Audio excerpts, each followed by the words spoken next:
আসসালামু আলাইকুম। আল্লাহ আজকে বড় বিপদের হাত থেকে আমাদেরকে বাঁচাইছে।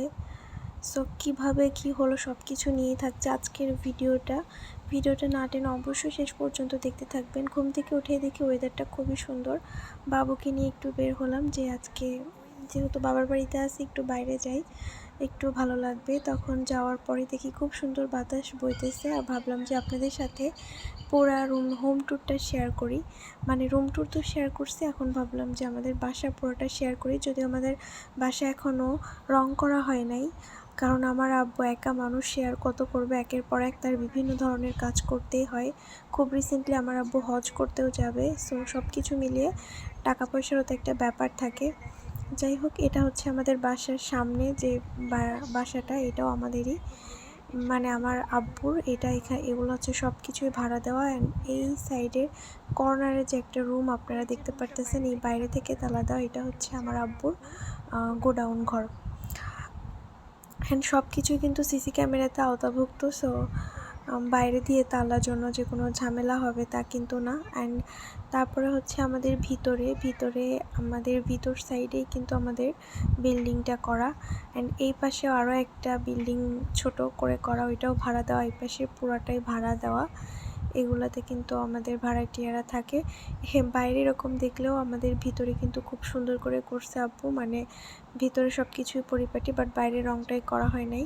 অনেক আগে নিচতলা করা হয়েছিল, বাট উপরতলা নাই। এই সাইডে হচ্ছে আর একটা যে ঘর দেখতে পারতেছেন, এটা তো আমাদের মুরগির ঘর। আর এটা আমার আম্মু খুব রিসেন্ট বানাইছে, তার খুব শখ হয়েছে মুরগি পালবে। আর এই পাশের যে একটা টিনের ঘর, এখানে আসবাবপত্র টুকিটাকি কিছু বা আমার আব্বুর বিজনেসের কোনো জিনিস এখানে বাধাই করে রাখে। এইগুলাই এখন তার একটু পরে দেখি বাইরে ঝুম বৃষ্টি রোদে চলে আসার পর বাইরে ঝুম বৃষ্টি পড়তেছে। বৃষ্টিতে কিন্তু অনেক ভালো লাগতেছে, মনে হচ্ছিলো যে আমি একটু ছাদে যাই, বাট বাবুকে নিয়ে যেতে পারতেছিলাম না, অনেক জ্বালাচ্ছিল। এখন সিচুয়েশনে যে এরকম একটা দুর্ঘটনা ঘটবে সেটা আমি একদমই বুঝতে পারি নাই। আমি যখন রান্নাঘরে যাই তখন দেখি যে আমার আম্মু গোছানো শেষ, এখন হচ্ছে রান্না কাটাকাটি করতেছে। আমার আম্মু কাটাকাটি করা দেখে আমি বাবুকে নিয়ে রুমটা গুছায় ফেলি কষ্ট করে। তারপরে যখন রুমে যাই তখন তো অনেক বড় দুর্ঘটনা দেখি আমাদের গ্যাসের যে চুলাটা, সেইটা কিন্তু আমাদের একদম মানে অর্ধেক ব্লাস্ট হয়ে গেছে। মানে ওইটা পুড়তেছিল, এমনভাবে পুড়তেছিল যেটা পুরা রুম গন্ধ বের হয়ে গেছে, কিন্তু আমার আম্মু সেই গন্ধটা একদমই বুঝতেই পারে নাই।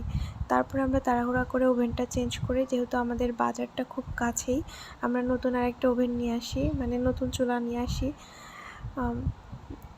এখন এইবার আমরা কোনো গ্লাসের চুলা আনি নাই, কারণ আমাদের মধ্যে এত ভয় চলে এসেছে কিভাবে যে আল্লাহ আমাদেরকে বাঁচাইছে। মানে আমি যদি ওই মুহূর্তে আমি রান্নাঘরে না আসি তাহলে আমার আম্মুর বড় একটা বিপদ হয়ে যাইতো। আমি যে ওইখানে আসছি, আমার আম্মু রান্নাঘরের নিচে বসে তরকারি কাটতেছিল। সেদিন আবার সকালবেলা রাইসার দাদু আসছিল, মানে ওর দাদুকে দেখতে আসছিল। আমার আম্মু দুই চুলাতে তাড়াহুড়া করে রান্না বসাইছিল। আল্লাহ বাঁচাইছে যে আমি রুমে ছিলাম, না হলে যে কী একটা অবস্থা হইতো।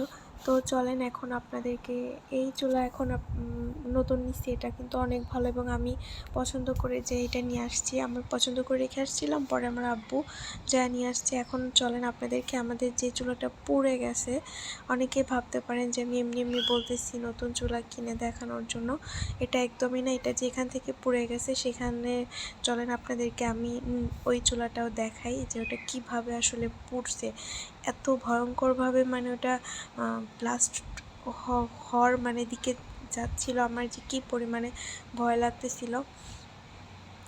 এই যে দেখেন যে নিচে যে চুলাটা, এটাই কিন্তু আগে ইউজ করতাম, আমাদের অনেক ভিডিওতে আপনারা দেখে থাকবেন। এই দেখেন এই চুলাটার যেই সাইডটা, এখান দিয়ে পুরা গ্যাস বের হচ্ছিল এবং প্লাস্টিকগুলো পুড়ে একদম ধোঁয়া বের হচ্ছিল, এত গন্ধ বের হচ্ছিল, সাথে পুরা গ্লাসটা একদম আগুনের মতো হয়ে যাচ্ছিল।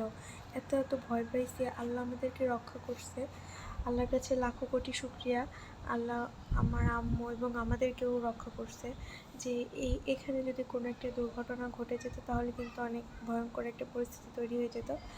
সবাই অবশ্যই যারা গ্যাস ব্যবহার করেন তারা একটু হলেও সাবধানে থাকবেন। দেখেন এটার নিচ দিয়েও একদম ঝাঁঝরা হয়ে গেছে। তারা একদমই সাবধানে ব্যবহার করবেন, মানে কোনো ধরনের রিস্ক নেবেন না।